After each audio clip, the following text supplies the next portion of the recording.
There were so many wrong things about that band, but it was so much fun. You know, it's the kind of stuff you couldn't do today without raising a ruckus. No, that one.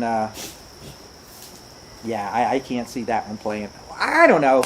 Who knows, man? There's a big market for that right now. Maybe people are so fed up. I do think that the pendulum has swung back from all this, PC shit and the cancel culture or whatever you want to call it, or not being able to handle art. Yeah, that is offensive, and I'm sorry, but there's an edge of offense, and to anything that's created, somebody's gonna not like it. But think of, I've often pondered what would Lenny Bruce be saying today, and he'd be right on the list of people that you can't say that, and my God, he fought for the right to be able to say that, I did stand-up comedy for 10 years. Did you? Tell me about that. Yeah. Tell me about your stand-up. That happened late. Trying to think of when I started. There's a guy named Dave Schwensen who runs, he's really cool. He runs a stand-up class at the Improv. All right, and you pay, I can't even remember how much. It's not much. And you go in for like 6 weeks every Saturday, and they kind of teach you how to write a 5-minute set, and teach you all about like what you need to know if you wanted to like actually get into comedy. And I was unemployed and like sitting around and saw an ad for it. I'm like, I always wondered if I could do that. Let's go find out. And so I got it, but at the end of this class, you do a show at the Improv, which is pretty exciting, but they pack it with everybody's friends, so you're gonna do good. You're gonna think you're really good after that, because nobody's gonna tell you you're not. So after that, it's kind of, stand-up comedy is really strange. It's very addictive. Like once you're in, it's really hard to get out again. So I got in it, and it starts out, you just go to these open mics and you start working on your stuff, and you meet all these comics, and comics are the best people to hang out with, man. Everybody's after shows are cutting each other down and drinking and laughing, and it's just such a fun, and they'll stab you in the back, but they'll stick up for you at the same time. It's it's very competitive, but it's also like it's a definite group. It's a definite tribe. It's like once you're in, you're in. So I was doing.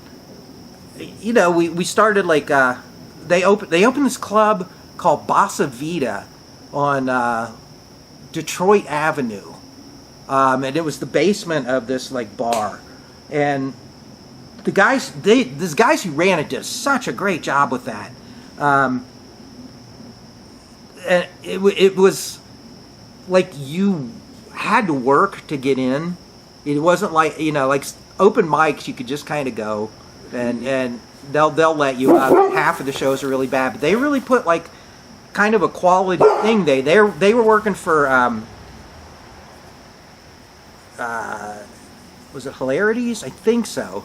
And so they were like getting the openers from Hilarities to come down and do a set. So you got these like semi-pro guys, and then you got us amateurs who are like kind of fitting in and really getting getting to learn. Hold on. Come here. Stop it. Come here. Getting some pressure to be like really good. And at that time was when I was like just learning HTML too, and just like trying to do websites. So I built a website called Cleveland Yucks, because it started out just as like an email group.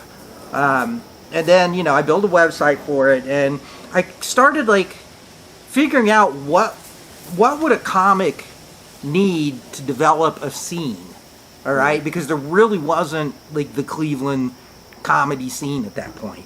And so I kind of figured out how to make it so that a comic could put up a page. I could cross-reference it with all kinds of stuff. I put in a ongoing running dialogue that you could talk about shows. I did advertising for different shows and made it like kind of the center. If you wanted to know what was going on in Cleveland comedy, you could kind of come there. And it worked pretty well. It was like a little early before anyone really bought in To the internet. enough to the internet. Yeah, so I couldn't get everybody to On like put board, their put their own stuff up and do any kind of like creative stuff with it. But it really kind of worked to put together, to connect everybody and be able to like get shows started and venues. Right now, the Cleveland comedy scene's huge. Yes. It's but anyway, I did comedy for about 10 years, did some shows, around. I never really got very to the professional level like some of my friends finally did. We were all at the same level when I left. Some of them kept going. I got out of it, but we brought in Doug Stanhope. Name's familiar. Yeah, he's a real big deal comic. He was like my hero. And so I went to see him, and then I just asked him, how do we get you to come to Cleveland? He goes, I've never played Cleveland, set up a show. So I did, and he came, and we opened for him, and that went really well. And then I brought him again, and that went really well. And then I had kind of like gotten fed up with comedy because it takes all your energy. It takes everything, And I still hadn't got my sweet spot where it was just easy and I could do it. It was still, one night I do really well, one night I bomb like horribly, and that gets to you after a while. So anyway, I'm sitting at home. It's 2 months after I decided I'm absolutely quitting, and Doug calls. He goes, hey, I'm doing a show at the Grog Shop. You want to open? And this is Doug Stanhope. It's like, of course, I'm not going to turn that down. That's like, even though I don't want to do it again, you couldn't say no. So I got my ass handed to me that night. I bombed so freaking hard. Like, people were coming up and, man, I'm sorry for you, man. After the it was horrible. So that's kind of the last show I did. I was already had a foot out the door, but I'm like, that's it, man. I quit. Who in your scene kind of made it, or? There's a guy, Jason Lawhead, who's out in California doing real well. Let me think. Jim Tews is in New York doing really well. Ramon Rivas was a guy. He actually, I just saw him on one of those stand-up comedy shows. He got a special. Wow. Who else? Well, Bill Squire from WMMS right now. He was a guy I came up with. Okay.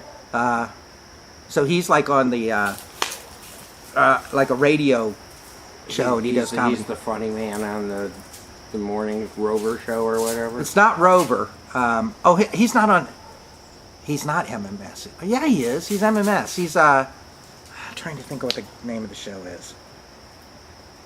It'd be hard for me to spit it out because I don't think I don't really listen. 100.7 in about 2 decades. Yeah, I don't really listen to that radio either. But he's really a funny guy, man. He's a good stand-up.